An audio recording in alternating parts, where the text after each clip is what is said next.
If you want to see change in your child's eating habits without pressure, constant mealtime battles, or the shame you grew up with, you're in the right place. Welcome to Family in Focus. I'm Dr. Wendy Schofer, the pediatrician helping parents lead meaningful change without harm. Here we focus on the connection and practical shifts that help families thrive at every size. Let's get started.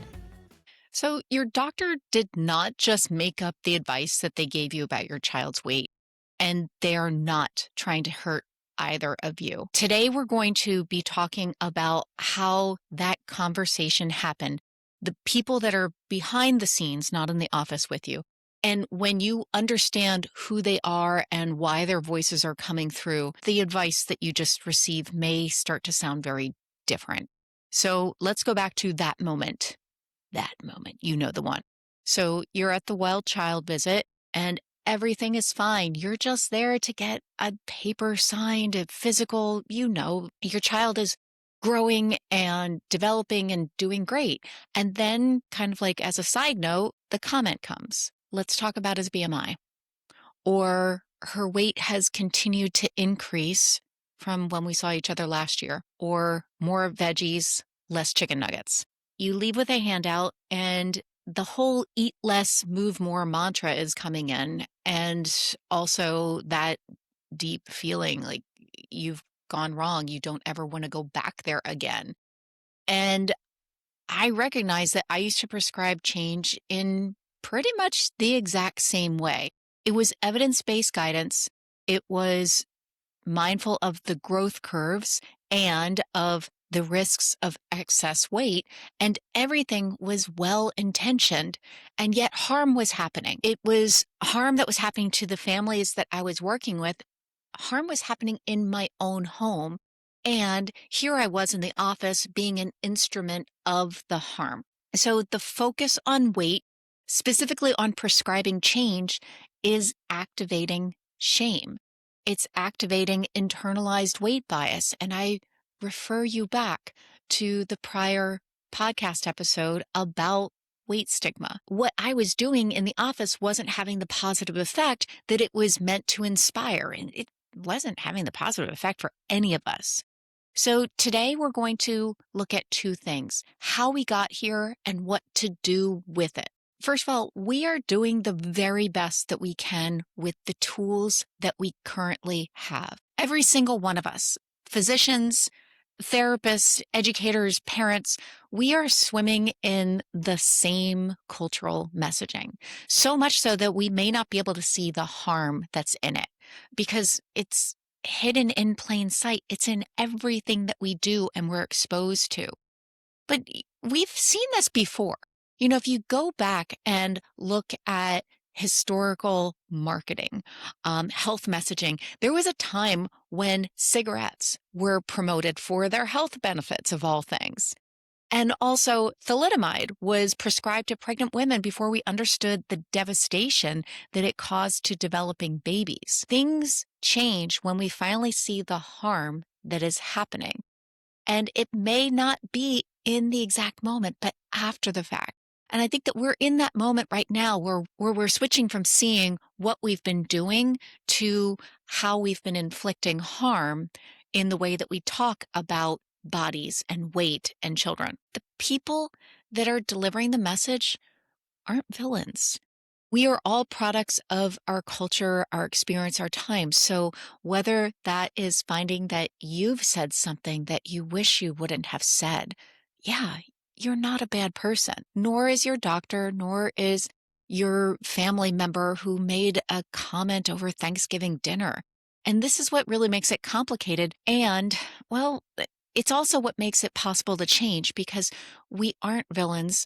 We just need more tools and more opportunities to see that what we've been practicing hasn't been helping. The second point I want to make is that we really defaulted to numbers, and that default is based in history and systems. So if we think about the body mass index or BMI, it was developed by a Belgian mathematician, okay, back in the 1830s. He was not a physician. He was not studying children. He was not studying health. He was doing population level statistical analysis. describing the average characteristics of large groups of people who actually happen to all look pretty similar. So they tended to all be white European men.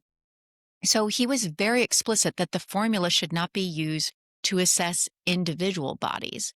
And yet, well, here we are. Nearly 2 centuries later, we're using the BMI as the primary screening tool for children's health, applying it to kids, to people of color. And again, that's not where the original data was coming from.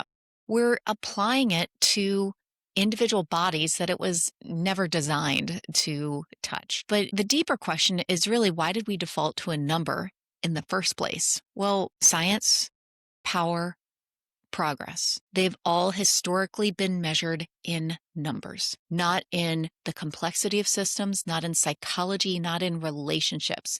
And there's a reductionism here, the belief that you can capture health in a single metric. And that is not neutral. It reflects who made the decisions in the first place. And for a very long time, those in the room, well, it was a very narrow sampling of people, mostly male, mostly white, and mostly focused on what could be counted, graphed, controlled, managed. That matters because when you design a system around numbers, control, and management, well, you get a culture of control and measurement and management. That culture has a name, diet culture.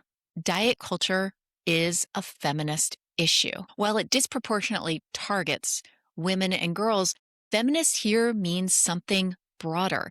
It means equality, and it means looking at who is getting harmed when bodies become projects. We are seeing the impact on children of all genders. The shrinking messaging that's aimed at girls, the bulking messaging aimed at boys, the just fit in messaging that's aimed at all of our children. It's all doing harm and really rooted in the same belief that your body is something to be managed, fixed, reduced, optimized. This is starting early. And it's really coming from the best of intentions and in all sorts of different places, including the physician's office. So if we're not actively looking for harm, we're not going to see it because it's hiding inside of the advice, inside of the prescriptions and the handouts, inside of the well-child visit. This is what makes it complicated. And that's really why we're naming it out loud right now. So what are we going to do about all of this? Great question. We're countering the culture. And I know that that can sound really exhausting, like you don't have enough on your plate right now. But what I've found is that countering culture really brings you back to what matters. Your child, your relationship, your table. It's really saying, I recognize this. I recognize the harm that was inflicted upon me, upon my family, and I want to do differently.